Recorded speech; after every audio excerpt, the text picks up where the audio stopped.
కేంద్రం పాత్ర గుండు సున్నా, అది కూడా చెప్తా ఉన్నా ముందే.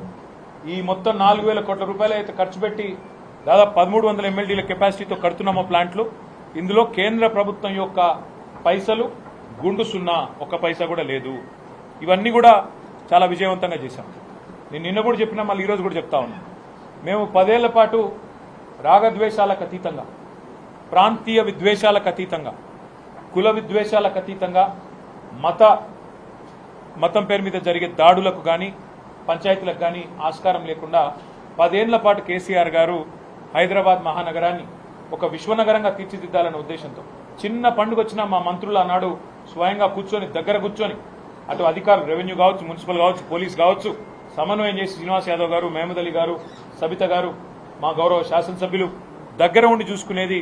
చిన్నపాటి నొక్కు కూడా పడకుండా, ఎక్కడ చిన్నపాటి ఇబ్బంది కూడా కాకుండా, ట్రాఫిక్ అంతరాయం కాకుండా, ఫార్ములా రేస్ కావచ్చు, లేదా ఒక గణేష్ నిమజ్జనం కావచ్చు, లేదా మొహర్రం ఊరేగింపు కావచ్చు, బోనాల పండుగ కావచ్చు, ఏదైనా కూడా శాంతియుతంగా చేసినాం. చివరికి సినిమాల కోసం జరిగే ప్రీ రిలీజ్ ఈవెంట్లకు కూడా అంత జాగ్రత్తగా ఎక్కడ ఇబ్బంది లేకుండా చేసిన ఘనత మా ప్రభుత్వాన్ని.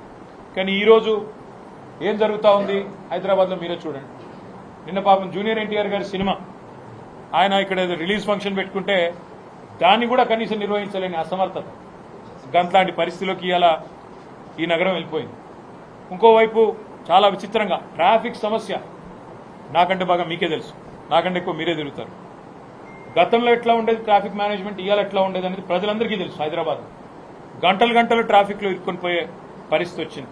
అదే మాదిరిగా ఇవాళ హైదరాబాద్లో మేమండం కాదు, ప్రభుత్వానికి అంతో ఇంతో కొంత సానుకూలంగా ఉన్న పత్రికలు కూడా ఈ నగరానికి ఏమైంది అని చెప్పి వార్తలు రాసే దుస్థితి.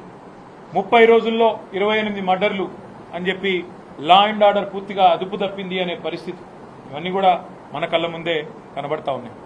పరిస్థితులు ఇట్లా ఉంటే ఈ 10 నెలల్లో ఒక్కటంటే ఒక్కటి పాజిటివ్ కార్యక్రమం లేదు. నేను అడుగుతా ఉన్నా రేవంత్ రెడ్డి గారు, మీరే మున్సిపల్ శాఖ చూస్తా ఉన్నారు. మేము సనత్ నగర్ నియోజకవర్గంలో ఇప్పుడు అక్కడి నుంచి వచ్చినాం. ఫతేనగర్ బ్రిడ్జ్ ఉన్నది, దాని విస్తరణకు అప్పటికే డబ్బులు 100 కోట్లు కేటాయించడంతో పాటు రైల్వే శాఖకి డబ్బులు కట్టాలా రైల్వే వాళ్ళకి అంటే శ్రీనివాస్ యాదవ్ గారు దగ్గర ఉండి డబ్బులు కూడా కట్టించారు అన్నాడు HMDAతో. ఇంతవరకు మళ్ళీ దాన్ని ఫాలో అప్ చేసిన నాతుడు లేడు. ఇంతవరకు